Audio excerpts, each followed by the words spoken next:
cargo মাছ কার হ্যাঁ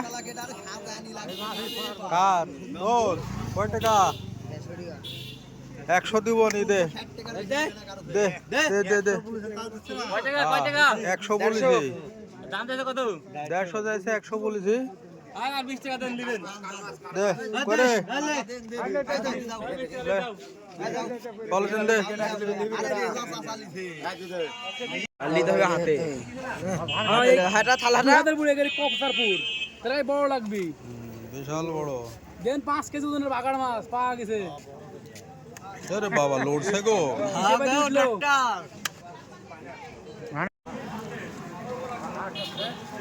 কি মাছ এগুলো বাগাড় এত গুণ লাগে বাগান মাছ খুব স্বাদ নদীর মাছ না নদীর মাছ